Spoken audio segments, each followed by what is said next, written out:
Hello everyone, सभी को राधे राधे। कैसे हैं आप सब? यार मेरी ज़िंदगी में 2020-22 के आसपास का जो फेज़ था, कोविड के आसपास का टाइम, बड़ा ही टर्बुलेंट फेज़ था।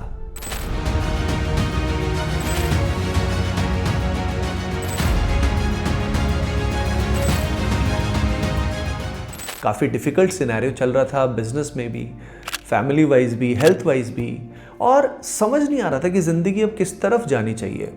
बिल्कुल सब कुछ ब्लॉक हो गया था। ऐसे टाइम में मेरी ज़िंदगी में आए Neem Karoli Baba. Reconnect with what I believed as the mission of the company. I should visit this temple that he had gone to in India early on in his evolution of thinking about what he wanted Apple and his vision of the future to be. मेरे दोस्त ने उनके बारे में बताया। जब उनके बारे में पहली बार बताया, जब सुना, तो मुझे लगा कोई बाबा होंगे। लेकिन जब मैंने उनके बारे में गूगल में सर्च किया तो उनकी तस्वीर को जैसे ही पहली बार देखा, उनमें मुझे ऐसा लगा कि मेरे बड़े बाबा, मेरे दादाजी जैसी फीलिंग आई और बहुत ही प्यार लगा उनके चेहरे में। एकदम से मैंने उनके बारे में फिर और डिटेल रिसर्च करना शुरू किया, गूगल सर्च वगैरह किया और जाना उनके बारे में। बहुत सारी कहानियाँ मुझे पता लगी कि उनको हनुमान जी का अवतार भी कहा जाता था। तो एक अलग ही गहरा अट्रैक्शन उनके लिए मेरे अंदर हुआ।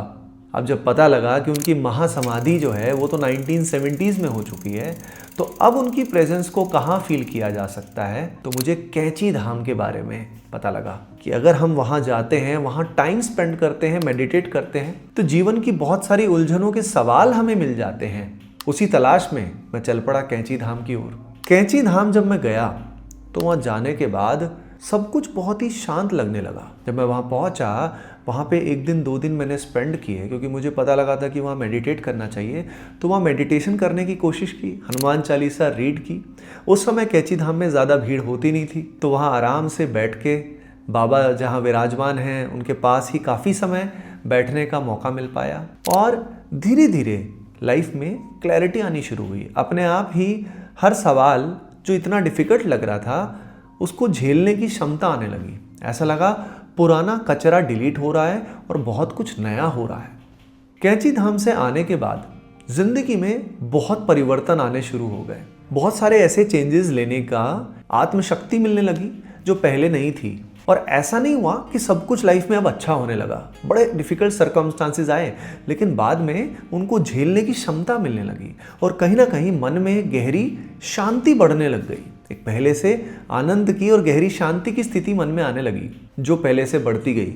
वहाँ से जाने के बाद उज्जैन जाने का मौका मिला, फिर वहीं के बाद ही श्री वृंदावन धाम जाने का मौका मिला, और उसके बाद तो बहुत कुछ जीवन में परिवर्तन आ गया। इस दास को बाबा नीम करोली के बहुत सारे जो भक्त हैं उनसे मिलने का सौभाग्य मिला है, और उनकी बुक्स भी रीड करने का मौका मिला है। और जो उनके बहुत प्यारे भक्त हैं कृष्णदास, उनका जो संकीर्तन है वो भी सुनने का मौका मिला है।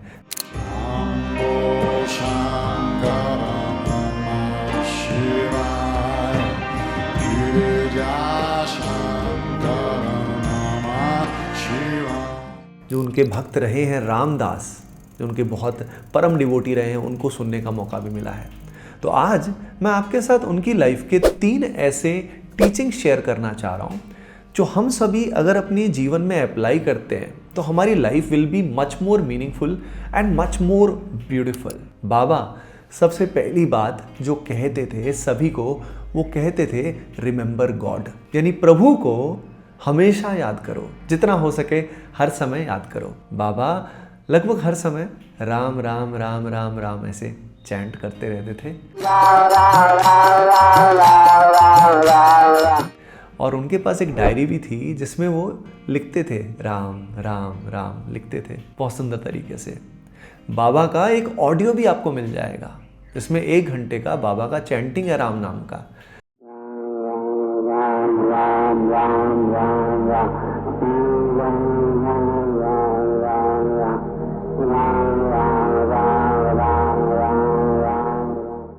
और उनकी आवाज़ में अगर आप राम नाम का चैंटिंग सुन लेंगे तो आपके हृदय की पवित्रता अलग ही लेवल पे पहुंच जाएगी। देखिए, प्रभु को याद करने का सबसे अच्छा तरीका जो होता है नाम जप। हमारे प्यारे गुरुदेव भगवान प्रेमानंद जी महाराज भी लगातार नाम जप की महिमा की बात करते हैं। और वही सेम बात बाबा कहते थे कि प्रभु के नाम से सब काम हो जाते हैं, सब कुछ हो जाता है। भाई जी हनुमान प्रसाद पोद्दार जी भी यही कहते थे कि जब भी वो कोई काम करने जाते थे तो जब वो प्रभु का नाम लगातार चैंट करते रहते थे, सब कुछ ओवरऑल मंगल होता था, पॉजिटिव होता था। लेकिन वहीं पे कभी कभी अगर चैंट करना भूल जाते थे तो वो काम उतना अच्छे से नहीं होता था। यानी पहला की लेसन है रिमेंबरिंग द गॉड ऑलवेज।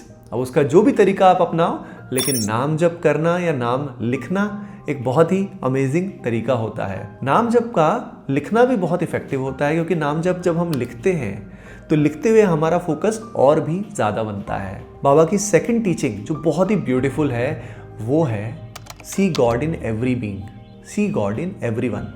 सभी में भगवान के दर्शन करना, यानी सभी में भगवान है। आप सभी ने ये बात तो सुनी होगी कि भगवान जो है वो कण कण में व्याप्त है। अगर कण कण में व्याप्त हैं तो आप में भी है, और आप जिनको नफरत करते हैं उनमें भी है, आप जिनको प्यार करते हैं उनमें भी है, सब में है। लेकिन क्या हम ये भावना सबके लिए रख पाते हैं? नहीं ना। इस कारण ही सारे कॉन्फ्लिक्ट्स रहते हैं पूरे वर्ल्ड के। अगर हम सब जगह भगवत दर्शन करने लग जाएं, पूरे वर्ल्ड में भगवान की एक लीला समझते हुए भगवान के दर्शन करें, तो ऐसे केस में हमारा व्यवहार भी बहुत अच्छा हो जाएगा। यानी लीला के पर्सपेक्टिव से अगर हम बात करें तो क्या होता है कि कुछ व्यक्ति जहाँ पे तामसिक फैक्टर्स डोमिनेट करते हैं वहाँ पे वायलेंस होता है, वहाँ पे लेजीनेस आता है, वहाँ पे क्राइम भी बढ़ता है। जहाँ पे सत्व बढ़ता है वहाँ पे बहुत शांति होती है। यानी प्रभु के लीला के ही अलग अलग स्वरूप है। भगवान श्री कृष्ण भी भगवत गीता में क्या कहते हैं? एकम बहुश्यामी, यानी मैं एक ही बहुत सारे रूपों में बना हुआ हूँ, मैं एक ही हूँ। प्रभु खुद कह रहे हैं। वही टीचिंग हमारे बाबा नीम करोली भी कह रहे हैं। उसके अलावा एक और बात भगवत गीता में कही है, यो माम सर्वत्र पश्यन्ति, यानी जो मुझे सब जगह देखता है। तो अगर हम सब जगह ये समझ जाते हैं, एक बार महसूस कर लेते हैं कि अरे सब जगह जो भी बना हुआ है, चाहे वो जड़ है, यानी चाहे वो लिविंग है, चाहे वो नॉन लिविंग है, सब कुछ प्रभु का ही स्वरूप है। अगर ये हमारे में देखने की आदत हो जाती है तो ऐसे केस में हमारी life will become much easy. यानी तब आप गेम में प्ले तो करेंगे, मज़े से प्ले करेंगे, लेकिन कहीं ना कहीं इंटरनली आप रहस्य जानते हैं कि ये कौन है। तो इससे क्या होगा? आपके अंदर कभी नेगेटिविटी नहीं आएगी, आप किसी का भी कभी बुरा नहीं चाहेंगे, कभी भी आपसे अपराध नहीं बनेंगे। हम प्रभु की प्राप्ति में या अपने जीवन में आगे क्यों नहीं बढ़ पाते? क्योंकि हमारे अंदर ये राग और द्वेष की भावना होती है। किसी के लिए हम काफ़ी अटैच्ड होते हैं और किसी के लिए हम बहुत एंटी होते हैं, और इसी को डुअलिटी भी बोला जाता है। और जब तक हमारे अंदर डुअलिटी है, हम असल में कितना भी भक्ति कर लें लेकिन हम प्रभु को प्राप्त नहीं कर सकते। यानी भगवान को याद करने के साथ साथ सब में भगवत दर्शन करना, हाँ व्यवहार में भिन्नता आएगी पर अंदर से आपके मन को पता होगा है तो मेरे प्रभु, चाहे ये अभी कैसा भी बिहेवियर हो रहा है। तो इस तरीके से हम लाइफ में बहुत अच्छा प्रोग्रेस करते हैं। और तीसरी बहुत इंपॉर्टेंट लेसन, प्यारा लेसन जो बाबा की लाइफ से हमें पता लगता है, जो वो खुद भी लगातार फॉलो करते थे, वो ये था लव एंड सर्व एवरीवन। जो भी कैंची आता था वो कोशिश करते थे कि उसको प्रसाद, भोजन प्रसादी ज़रूर मिले, और जब प्रसाद मिलता है, प्रसाद की अपार महिमा होती है, वो सबको खिलाते थे। कभी सेब खिलाते थे, कभी वहाँ भंडारा होता था। 15 जून को वहाँ पे बहुत कॉमनली एक भंडारा हर साल होता है जो बहुत ही फेमस है, बहुत ही पॉपुलर है। और बाबा जो भी आता था उनको कोशिश करते थे कि कुछ ना कुछ खा पी के जाएं, पेट भरें। यानी सर्विंग एवरीवन, यानी यहाँ पे आ जाती है निष्कामता।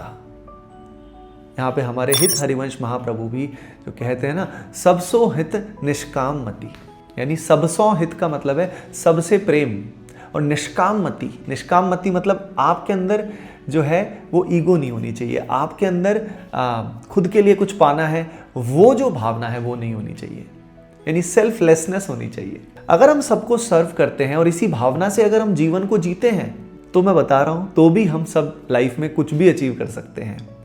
जो भगवत गीता का श्लोक है चैप्टर 2 वर्स नंबर 47 में, कर्मण्ये वादिका रस्ते मा फलेषु कदाचन, भगवान श्री कृष्ण भी तो यही कह रहे हैं ना कि हमारा अधिकार हमारे कर्मों पे है, फल जो है उस पे हमारा अधिकार नहीं है। यानी सेल्फलेस रहने के लिए प्रभु ही तो कह रहे हैं। एक और बात भगवत गीता में कही गई है, योगः कर्मसु कौशलम, यानी पूरे एक्सीलेंस के साथ जब कोई काम करते हैं तो योग को प्राप्त हम होते हैं। यानी भगवान से हम उस समय जुड़ जाते हैं। अब आप ही बताइए, ये पूरे कौशल के साथ कोई भी काम कब हो पाता है? जब आप फ्यूचर के बारे में या पास्ट के बारे में नहीं सोचते, पूर्ण रूप से उस कार्य में डूब जाते हैं, तभी तो ऐसा होता है।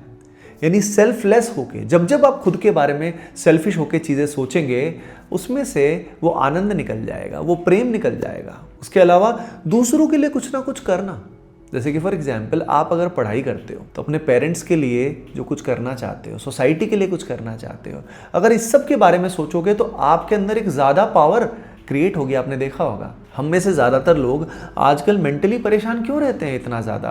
Because of over thinking and everything. क्योंकि फंडामेंटली हम खुद के लिए इतना स्ट्रेस्ड हैं, खुद के लिए इतना टेंशन में हैं। और अब ये जो तीनों टीचिंग्स भगवान ने बताई, ये जो तीनों टीचिंग्स है बाबा नीम करोली की, और प्रभु की भी टीचिंग्स यही है। संत और भगवान में तो कोई भेद नहीं है, भगवान ही संत रूप में प्रकट होते हैं। तो ओवरऑल इसका फ़ायदा क्या है? ये तीनों टीचिंग्स अगर हम अपने जीवन में अप्लाई करते हैं तो उसके बेसिस पे भगवान का योग भी होता है, प्लस जीवन में, लाइफ में हम जो भी अचीव भी करना चाहते हैं वो भी अचीवमेंट के चांसेस बहुत ज़्यादा बढ़ जाते हैं। क्योंकि अब पूर्ण रूप से हम पुरुषार्थ भी पूरा कर रहे हैं, यानी हम जो भी काम कर रहे हैं वो सेवा बन रही है। किसी को अगर कंपैशन के साथ हम कुछ हेल्प कर सकते हैं तो वो हेल्प हमें करनी चाहिए। किसी गरीब को अगर भोजन खिलाना हो तो वो खिलाना चाहिए। इस तरीके से अगर हम आगे बढ़ते हैं तो हमारे जीवन जो है वो बहुत ब्यूटीफुल हो सकता है, और हमारे आसपास भी लाइफ बहुत फुलफिलिंग हो सकती है और बहुत ब्यूटीफुल हो सकती है। यही 3 फंडामेंटल मैसेजेस थे फ्रॉम बाबा नीम करोली। हो सकता है आपके जीवन में भी बाबा आए हों, आपकी लाइफ में उनका क्या योगदान रहा, क्या स्टोरी रही, एक बार कमेंट सेक्शन में आप ज़रूर बताइएगा। अब हम में से जो भी लोग खुद को ट्रांसफॉर्म करना चाहते हैं, आज के टाइम में एनवायरनमेंट कुछ इस तरह का है जिस एनवायरनमेंट में अकेले गिरने के चांसेस बहुत ज़्यादा हैं। इसलिए हमें अपने जैसे माइंडसेट के लोग चाहिए होते हैं, जो आज के टाइम में कम हैं। इसीलिए हमने क्या किया है, हमने हमारे पूरे यूथ के लिए एक टेलीग्राम कम्युनिटी बनाई है, संजीवनी मूवमेंट उसका नाम है, जिसका लिंक डिस्क्रिप्शन में भी दिया हुआ है, कमेंट भी पिन किया हुआ है। अब उस कम्युनिटी में हम लोग लगातार एक दूसरे को मोटिवेटेड रखते हैं खुद को ट्रांसफॉर्म करने के लिए, और भी बहुत कुछ उसमें आता रहता है। 21 डे का ट्रांसफॉर्मेशनल जर्नी भी उसमें बताया जाता है। तो आप उसका हिस्सा सभी के सभी ज़रूर बनिएगा। वो हमारा एक संघ है, हम जैसे लाइक माइंडेड लोगों का वो स्पेस है, तो उसका हिस्सा आप बनिएगा और उसमें एक्टिव रहिएगा। उसका अगेन डिस्क्रिप्शन और कमेंट में लिंक दिया हुआ है। मिलते हैं नेक्स्ट वीडियो में। सभी को राधे राधे।